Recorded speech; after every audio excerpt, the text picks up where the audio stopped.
All right, so we have been talking about WWE and AEW for some time, but one company we haven't talked about in particular a lot recently is Impact Wrestling, which is actually unfortunate because I don't like covering Impact Wrestling in a negative light. And lately I haven't had to do so because I've actually enjoyed the product. But there's been something that's been bothering me about Impact, and that is Killer Cross. Well, guys, we have a huge update to the situation. I'm going to get all with the nitty gritty, so make sure you guys stay tuned and we're going to talk about it. You have arrived at your destination. So here's the thing. If you guys didn't know, Killer Cross has been having like a really big dispute with Impact the last several months. And because of his dispute with Impact, we haven't seen him on Impact Wrestling for a long time. Now, there has been some incredible stuff within social media that I think has kind of made Killer Cross a more intriguing free agent, and that is some of the vignettes and teases and some of the things, as far as challenges to like John Moxley. It just seems like Killer Cross could totally flourish.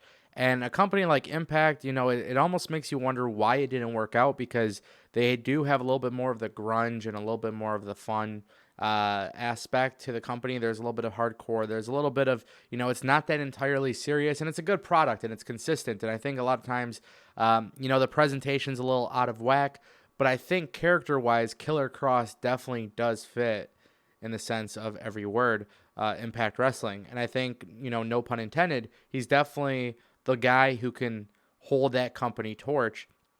But unfortunately, there was just a lot of drama, a lot of things that kind of, as far as the internet goes, it's a lot of he said, she said. It's a lot of, Killer Cross refused to do a blade job, and then Impact Wrestling, pay and all this stuff. And, I don't want to get into that kind of light. I don't want to open that light or open that door for a conversation in this video, because quite honestly, I don't know enough to tell you guys what is true or what's not. And the rumors itself are just really, really weird. But we do know Impact Wrestling has officially released Killer Cross. And what's really been interesting, if you guys didn't know, Scarlett Bordeaux, who of course is his girl, she's actually within NXT, and she hasn't debuted on NXT TV for a reason. And a lot of the speculation online and rumors are pretty much indicating that Killer Cross is going to NXT to be managed by Scarlett Bordeaux. Which I think is the right move in this situation. I think that's where he belongs. I think he's going to be a star on Wednesday nights, and you really can't go wrong with putting him in AEW, which ideally that is the place I would like to see. But the idea that he could potentially sign with WWE for NXT is a really big move. Not only does he doesn't have to travel a lot. NXT doesn't really tour. I mean, they're in full sail right now, at least until March. I think that's when the contract expires. But they're not touring brand. It's very, very nice. It's very much aligned with what AEW is doing in a sense.